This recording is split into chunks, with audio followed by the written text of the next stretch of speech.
Hello friends, कैसे हैं आप सभी लोग। Welcome to my channel civil runway. तो लास्ट टाइम मैंने यूकेपीएससी के दोनों पेपर सॉल्व किए थे, जिन्हें अपने चैनल पे मैंने अपलोड किया। आपने उन्हें सराहा, थैंक यू वेरी मच। उसके साथ साथ मैंने यूकेपीएससी की कट ऑफ भी प्रिडिक्ट की थी, जिसको आपने सराहा और अपने अपने उसमें आइडियाज़ दिए।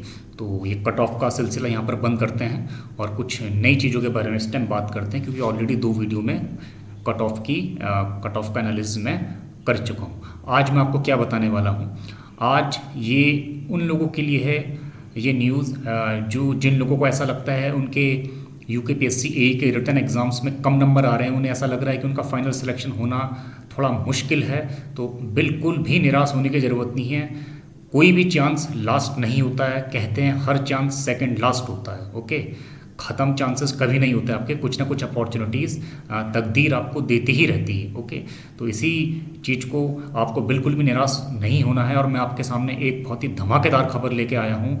वो ये है, हो सकता है कुछ लोगों को पता भी हो, जिन लोगों को पता है बहुत अच्छी बात है, लेकिन जिन लोगों को नहीं पता है उनको बताना भी मेरा फ़र्ज़ है।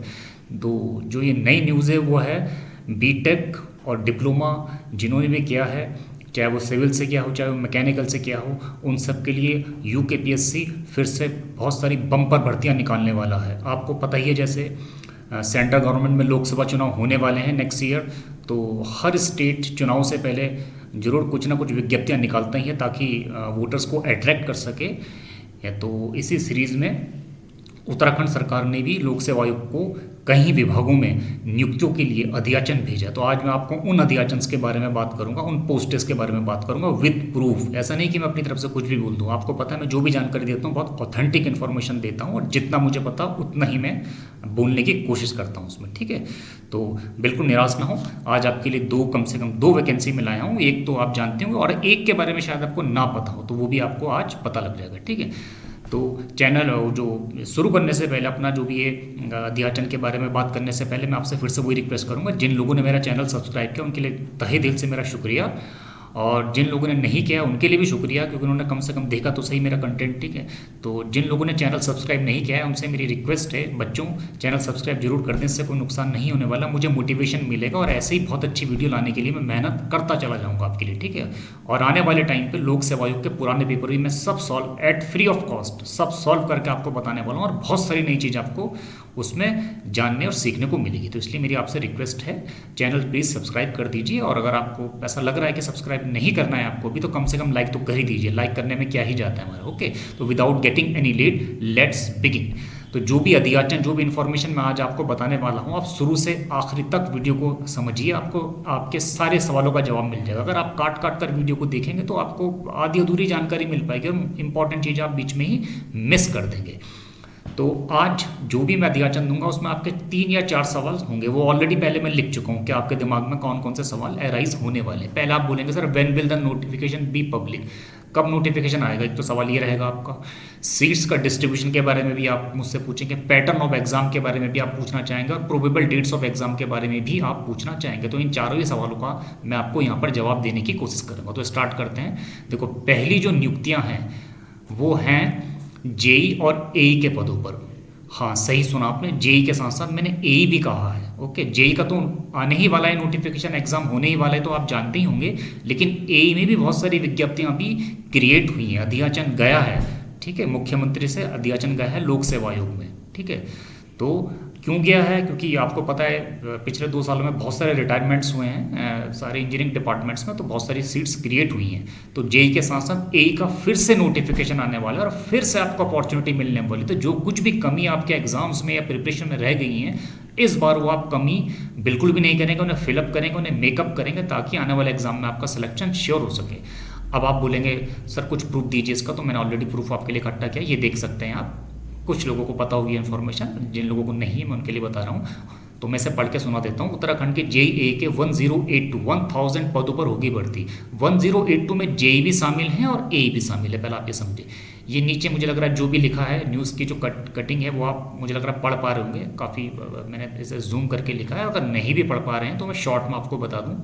यहाँ पे ये लिखा है, सरकार जल्द कनिष्ठ अभियंता जेई व सहायक अभियंता के करीब 1082 पदों पर भर्ती करने जा रही है। ठीक है, और मैं आपको थोड़ा समराइज करके बताता हूँ। इस संबंध में प्रस्ताव मिलने के बाद कार्मिक विभाग ने मुख्य सचिव डॉक्टर संधू की समक्ष प्रस्तुतिकरण दिया। उक्त भर्तियां प्रस्तावन अनुमोदन के लिए, अनुमोदन का मतलब अप्रूवल होता है, अनुमोदन के लिए मुख्यमंत्री पुष्कर सिंह धामी को भेजा गया है। वहां से मंजूरी के बाद उसे लोक सेवा आयोग को भेज दिया जाएगा। इट मीन्स अभी ये कार्मिक विभाग उत्तराखंड में है और उसके बाद ये लोक सेवा आयोग में भेज दिया जाएगा। मुझे ऐसी न्यूज़ लगी है कि लोक सेवा आयोग में से भेज दिया गया है। ये न्यूज़ थोड़ा सा पुरानी है, 1 हफ्ता 10 दिन पुरानी हो सकती है, लेकिन ये लोक सेवा आयोग में भेज दिया गया है। अब लोक सेवा आयोग अपने हिसाब से इसका जल्द ही नोटिफिकेशन निकालेगा। अब देखो, इसमें मैं आपको एक दो डाउट क्लियर कर दूँ आपको।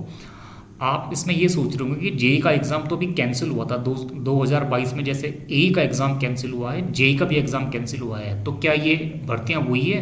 हाँ, 99% उन्हीं भर्तियों की बात हो रही है। नया नोटिफिकेशन आपका आएगा, उसमें जेई का भी आएगा, यानी कि जो एग्ज़ाम आपका कैंसिल हो चुका था उसका फिर से नोटिफिकेशन आएगा, और मोस्ट प्रोबेबली उसमें कुछ सीट्स आपकी बढ़कर भी आएंगी, और साथ साथ ए का भी नोटिफिकेशन आएगा। हो सकता है दोनों में हफ्ते 10 दिन या 15 दिन का गैप जनरली होता ही है, तो वो आसपास 15-20 दिन के अंदर दोनों ही नोटिफिकेशन आपको देखने को मिल सकते हैं। तो जेई का पुराना वाला और ए का फिर से जो नई सीट्स क्रिएट हुई हैं उनका नोटिफिकेशन आपको देखने को मिलेगा। ओके, अब इसमें आपके बहुत सारे सवाल होंगे, मैं एक एक करके सवालों का जवाब देता हूँ।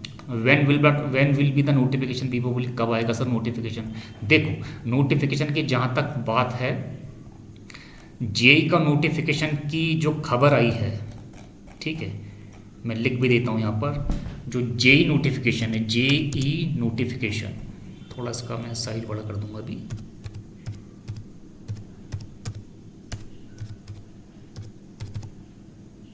जेई नोटिफिकेशन की डेट है 15 अक्टूबर से पहले ही पहले, ऐसी न्यूज़ लगी है, 15 अक्टूबर से पहले ही पहले जेई का नोटिफिकेशन आ सकता है। मैं 15 अक्टूबर नहीं कह रहा हूँ, 15 अक्टूबर से पहले ही पहले आपका जेई का नोटिफिकेशन आ सकता है। आप ये लेके चलिए कि अक्टूबर फर्स्ट वीक, मतलब 5-10 अक्टूबर के बीच में आपको जेई का नोटिफिकेशन देखने को मिल सकता है। तो इसमें सीट्स थोड़ा सा बढ़ेंगी, एक तो ये ध्यान रखें। अब लास्ट टाइम जो सीट्स थी उससे ज़्यादा आपकी सीट बढ़ेंगी, मुझे लग रहा है 700 समथिंग सीट्स थी लास्ट टाइम। तो जेई का नोटिफिकेशन बढ़ी हुई सीटों के साथ आ सकता है 15 अक्टूबर से पहले, ठीक है। अब आप बोलेंगे ए का कब आएगा? ए का इसके बाद ही आएगा, क्योंकि ए का अभी एग्जाम हुआ है। लेकिन ये लेके चलें आप, ये सारे ही नोटिफिकेशन जो मैं आपको बताने वाला हूँ चुनाव से पहले ही आना है, क्योंकि कोड ऑफ कंडक्ट जिसे आप आचार संहिता बोलते हैं वो भी दिसंबर जनवरी के आसपास लग जाती है, हो सकता है नवंबर में भी लग जाए, ठीक है। तो उससे पहले ये सब कुछ आने की पॉसिबिलिटी रहेगी, ठीक है।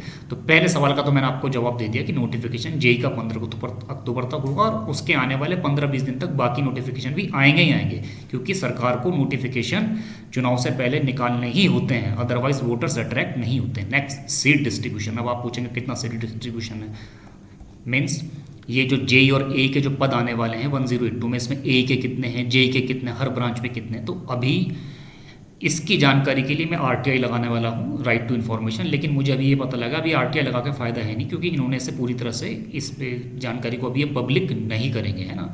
तो आरटीआई लगा के कुछ अभी फ़ायदा नहीं, लेकिन हफ्ते 10 दिन बाद आप ये लेके चलिए पूरी सीटों का डिस्ट्रीब्यूशन क्रिएट हो जाएगा, जो भी अथॉरिटी के सिग्नेचर्स वगैरह होते हैं हो जाएंगे, तभी आरटीआई में ऐसी जानकारियाँ दी जाती हैं। ऐसा नहीं कि मतलब आधे अधूरे काम में आरटीआई में जानकारी नहीं मिलती है। तो जैसे ही मैं आरटीआई लगाता हूँ, जैसे मुझे इन्फॉर्मेशन मिलती है, तो मैं इन पदों का डिस्ट्रीब्यूशन का भी आपको एक पूरा छोटा सा वीडियो बना के आपको दे दूंगा, ताकि आपको पता लग जाए कि कितनी कितनी सीट्स कहाँ कहाँ पर है। ओके, तो 2 सवालों का जवाब हो गया। तीसरा सवाल हो सकता है pattern of exam. Pattern of exam maximum लोग जानते ही होंगे। ए का अभी पेपर हुआ है, तो आपने ए का पेपर देखा था, इसमें हिंदी, इंग्लिश, जनरल स्टडी और सिविल के 2-2 पेपर होते हैं, 180 क्वेश्चंस ईच। तो ए का पैटर्न तो आप जानते हैं। जेई का पैटर्न आप थोड़ा समझ रहे हैं, जेई में भी 180 क्वेश्चंस के 2 पेपर होते हैं, 180 ईच, ओके। और हिंदी और इंग्लिश का पेपर भी होता है जेई में, ओके। तो 4 पेपर होते हैं, और जेई में अब कोई भी इंटरव्यू नहीं है, ओके। तो पैटर्न ऑफ एग्जाम दोनों का मैंने बता दिया। प्रोबेबल डेट्स ऑफ एग्जाम, अब आपके सवाल में डेट कब होगी, तो मैं फिर से वही कहूँगा, पहले आप नोटिफिकेशन तो आने दीजिए, लेकिन नोटिफिकेशन आने के बाद फिर से आप पूछेंगे कि डेट कब होगी। देखो, कोशिश ये रहेगी चुनाव से पहले, आचार संहिता से पहले, कोड ऑफ कंडक्ट से पहले गवर्नमेंट इसका एग्जाम्स कराएं। ऐसा क्यों? क्योंकि पेपर थोड़ा सा, जो लोक सेवा आयोग में जो आरोप लगे थे, जो प्रॉब्लम क्रिएट हुई है, उससे काफ़ी एक टेंशन है युवाओं के बीच में, ठीक है। तो अगर सरकार इस एग्ज़ाम को चुनाव के बाद कराती है तो ये आक्रोश और ज़्यादा बढ़ सकता है और सरकार को थोड़ा सा प्रॉब्लम हो सकती है बोर्ड्स में, ठीक है। तो ऐसा सुनने में आ रहा है कि एटलीस्ट जेई का एग्ज़ाम तो सरकार आचार संहिता से ही पहले कराने की कोशिश करेगी। तो आप बिल्कुल भी लापरवाही ना बरतें, है ना, क्योंकि काफ़ी प्रेशर है लोक सेवा आयोग के ऊपर। तो हो सकता है आचार संहिता से पहले ही आपका एग्ज़ाम भी हो जाए, 15 अक्टूबर से पहले नोटिफिकेशन भी आ जाए और 1-1.5 महीने के अंदर आपका एग्ज़ाम भी हो जाए। ओके, तो आप बिल्कुल तैयार हैं, कोई भी गलती नहीं करनी है आपको स्पेशली जेई के एग्ज़ाम्स में, ठीक है। तो आपके प्रोबेबल डेट्स ऑफ एग्ज़ाम 15 अक्टूबर के 1 महीने के अंदर आप ये लेके चले एग्ज़ाम होने की भी संभावना है। ओके, तो आपके चारों सवाल के जवाब मैंने इस विज्ञप्ति के कॉरस्पॉन्डिंग 4 सवालों के आपको जवाब मिल चुके हैं। अब एक और आपके लिए सरप्राइज है कि एक अध्याचन और आपको देखने को मिल सकता है इसी अक्टूबर-नवंबर के आसपास। कौन सा अध्याचन? ये बीटेक वालों के लिए, जो बीटेक सिविल इलेक्ट्रिकल मैकेनिकल है। इस अध्याचन का नाम है पॉलीटेक्निक्स, जो उत्तराखंड में हैं उन पॉलीटेक्निक में प्रवक्ता, जिसे लेक्चरर कहते हैं हिंदी में, सॉरी इंग्लिश में लेक्चरर कहते हैं, हिंदी में प्रवक्ता कहते हैं, आई एम सॉरी। तो इन लेक्चरर की भर्ती के लिए भी लोक सेवा आयोग जल्द ही एक अध्याचन आउट करने वाला है। काफ़ी टाइम से पॉलीटेक्निक में लेक्चरर की भर्ती नहीं हुई थी, तो ये मैंने ऑलरेडी इसकी आरटीआई का जो जवाब है वो मैंने आपके लिए यहाँ पे इसकी पिक करी है। देखो ये आरटीआई का जवाब है। आप जो लोगों को आरटीआई के बारे में जानकारी होगी वो समझ भी सकते हैं कि आरटीआई का जवाब इसी तरह से दिया जाता है, बिंदु संख्या 1 एटसेट्रा एटसेट्रा, ठीक है। तो यहाँ पर मुझे लग रहा है पिक्स, ये पूरी की पूरी फिगर आपको दिख रही होगी। थोड़ा मैं इसे और जूम कर देता हूँ, सॉरी, ताकि आपको और अच्छे से दिख सके।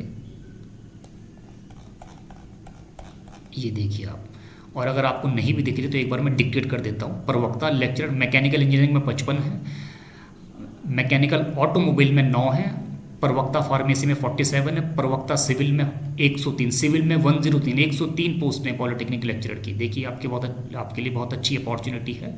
इलेक्ट्रिकल इंजीनियरिंग में 57, एग्रीकल्चर में 3, सूचना प्रौद्योगिकी यानी कि आईटी में 21, और उसके बाद केमिकल में 5, इलेक्ट्रॉनिक में 29 और कंप्यूटर साइंस में 30। अब थोड़ा सा इसके बारे में भी आपको शायद पता ना हो, या कौन से लेवल की पोस्ट होती है, क्या होती है, मैं थोड़ी सी आपको जानकारी देता हूँ। उत्तराखंड, सबसे पहले मैं ये बताना चाहूँगा, ये पॉलिटेक्निक लेक्चरर का पद ग्रुप बी का होता है। पॉलिटेक्निक लेक्चरर का पद आप समझ ली एई के इक्विवेलेंट होता है, असिस्टेंट इंजीनियर, जिसका भी आपने पेपर दिया। इसमें और इसके पद में कोई फर्क नहीं है, सैलरी बेसिक पे सब सेम होता है, ठीक है। तो ये भी राजपत्रित अधिकारी का पद है, अच्छी पोस्ट है और बड़ी आराम की नौकरी है, ठीक है। कोई ज़्यादा इसमें हेडक नहीं होता है, टीचिंग की नौकरी आपको पता ही है। तो ग्रुप बी का पोस्ट है, 56,100 इसका 7 पे कमीशन के हिसाब से इसका जो बेसिक होता है, उसमें फिर आपका महंगाई भत्ता, डियरनेस अलाउंस भी लगता है। तो वो चीज़ें थोड़ा आप हो सकता है आपको भी समझ में ना आ रही हूँ, बस आप इतना लेके चलिए। ये पोस्ट ए के इक्विवेलेंट होती है, सारी चीज़ें इसमें ए के बराबर होती हैं। अब ये ए के इक्विवेलेंट होगी तो अब आप पूछेंगे सर बाहर वाले भी से भर सकते हैं? हाँ, ये ग्रुप बी के जितने भी पद उत्तराखंड में होते हैं उसे ऑल इंडिया लेवल का कोई भी भर सकता है। फिर से इसका जवाब वही है कि ऑल इंडिया की जितनी भी भीड़ आती है अदर देन उत्तराखंड की, वो जनरल के लड़कों में आती है। ओके, जैसे मैंने ए में आपको बताया था, पूरी डिटेल मैंने आपको समझाई थी ए में, ये भी सेम पोस्ट है, तो इसके रूल्स भी ए के जैसे रूल्स के चलेंगे। तो ये मैंने आपको बता दिया, पॉलिटेक्निक लेक्चरर हो गया, बेसिक आपको बता दिया, ग्रुप बता दिया, रिजर्वेशन का बता दिया, और इसमें क्या क्या सवाल उठ सकते हैं आपके मन में पहले से मैंने लिखे। When will be the notification be public, फिर आप पूछेंगे इसका नोटिफिकेशन कब आएगा, फिर से मेरा वही जवाब रहेगा कि कोड ऑफ कंडक्ट आचार संहिता से पहले इसको नोटिफिकेशन आ सकता है। एग्जाम हो सकता है थोड़ा सा लेट हो। सीट्स डिस्ट्रीब्यूशन कितनी है, सीट डिस्ट्रीब्यूशन मैंने आपको बताई दिया, इसके बारे में कितनी कितनी है। नेक्स्ट क्वेश्चन आपके मन में हो सकता है कि पैटर्न ऑफ एग्जाम क्या हो सकता है। थोड़ा सा पॉलिटेक्निक लेक्चरर का पैटर्न ऑफ एग्जाम अभी अंडर डिसीजन है, मैं आपको फिर भी अंदर की खबर बताता हूँ।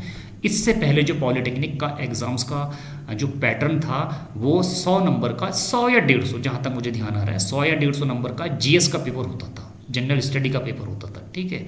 तो उसमें सामान्य ज्ञान से संबंधित चीज़ें आया करती थी, और उस पेपर के बेसिस पर जितनी भी सीट्स होती थी उसके 3 गुना लोगों को इंटरव्यू में बुला दिया जाता था। मतलब फॉर एग्जांपल ये लेके चलिए, अगर सिविल में 100 सीट्स हैं तो 300 लोगों को सिलेक्ट किया जाएगा इंटरव्यू के लिए, और वो पेपर जो होता था उसे स्क्रीनिंग कहते हैं। स्क्रीनिंग का मतलब ये होता है कि जो भी आप मार्क्स लाएंगे वो फाइनल रिजल्ट में नहीं जोड़े जाएंगे, केवल वो छटनी करने के लिए होता था। तो 100 पोस्टें माना सिविल की हैं, तो एक जनरल स्टडी का पेपर लेके 300 लोगों को सिलेक्ट कर दिया जाता था, 3 गुणों को, फिर उन्हें इंटरव्यू में लोक सेवा आयोग में भेजा जाता था। फिर वहाँ पे 100 नंबर का इंटरव्यू होता था, और उस इंटरव्यू के नंबर के आधार पर ही लोगों का सिलेक्शन किया जाता था। बट इसमें काफ़ी सवाल पैदा हुए थे, लोगों ने कोर्ट केस भी किया था, मैंने भी इसमें हाई कोर्ट में केस किए थे कि भाई आप लेक्चरर की भर्ती कर रहे हैं तो आप इंजीनियरिंग से संबंधित प्रश्न पूछे, जनरल स्टडी का क्या मतलब है पूछने का, आप जैसे एई का पेपर होता है वैसे बनाइए। तो काफ़ी इस बात में हल्ला हुआ था काफ़ी। तो फिर लोकसभा आयोग थोड़ा सा इसमें एक्टिव हुआ। तो अब जो न्यूज़ निकल के आ रही है, तो अब जो एग्जामिनेशन का पैटर्न होगा वो पुराने जैसा नहीं होगा, जैसे 100 नंबर का जनरल स्टडी। अब इस एग्जामिनेशन का पैटर्न लगभग चेंज हो चुका है। ये अंदर की खबर आई, अभी पब्लिक नहीं हुई है, बट 99.9% मैं श्योर हूँ कि इस बार जो पॉलिटेक्निक लेक्चरर का एग्जामिनेशन होगा उसमें आपका टेक्निकल भी आपको देखने को मिलेगा। ये हो सकता है कि टेक्निकल का प्रतिशत 75% हो, 25% जीएस का हो, या 80% टेक्निकल हो। टेक्निकल का मतलब आपके संबंधित इंजीनियरिंग की जो भी चीज़ें जो सवाल पूछे जाते हैं जैसे ए में है, तो ये परसेंटेज वेरी कर सकता है 80 to 20 या 75 to 25, बट इस टाइम वेटेज टेक्निकल का ही ज़्यादा रहेगा जैसे ए का होता है। तो मैंने एग्जामिनेशन पैटर्न के बारे में भी आपको बता दिया। और क्या सवाल उठ सकते हैं आपको, पैटर्न ऑफ एग्जाम हो गया, सीट डिस्ट्रीब्यूशन हो गया, प्रोबेबल डेट्स ऑफ एग्जाम। इसकी probable dates of exam polytechnic lecturer के आप ये लेके चलिए कि ये आचार संहिता से पहले तो नहीं होने वाला, चुनाव के बाद ही आप लेके चल सकते हैं इसका एग्जाम होगा, ऐसा मुझे लगता है, क्योंकि काफ़ी टाइम लगता है इस प्रोसेस में। ठीक है, तो लगभग सारी चीज़ें मैंने आपको बता दी। दो मैंने बड़ी बड़ी अपॉर्चुनिटीज़ के बारे में बताया, जे के लिए भी है, ए के लिए भी है, और पॉलिटेक्निक लेक्चरर ये बीटेक वाले ही इसे भर सकते हैं। ठीक है, अभी तक जो जानकारी हमारे पास है। ठीक है, तो आपको बिल्कुल भी निराश नहीं होना है अगर ए के पेपर में आपके थोड़े से बहुत अच्छे मार्क्स नहीं आ रहे हैं। दो अपॉर्चुनिटी आपका वेट कर रही हैं, आप फिर से तैयार हो जाइए, फिर से अपनी कमियों को दूर कीजिए और एग्जामिनेशन के लिए अभी से तैयारी में जुट जाइए। जो भी दिक्कत हो आप मुझसे पूछ सकते हैं, मैं बहुत सारे लोक सेवा आयोग का paper as much as possible solve कराने की कोशिश करूँगा ताकि आप अच्छे मार्क्स ला पाएँ। और अगर आपको वीडियो पसंद आया, मेरी जानकारी, मेरी मेहनत पसंद आई, तो प्लीज़ सब्सक्राइब जरूर करें। आप सब्सक्राइब करेंगे तो ऐसी ही इन्फॉर्मेशन लाने के लिए मेरे अंदर बहुत मोटिवेशन पैदा होगा। तो प्लीज़ आप सब्सक्राइब जरूर करें, और सब्सक्राइब नहीं भी करते हैं तो लाइक ज़रूर करें। I hope you would like the video. Thank you very much.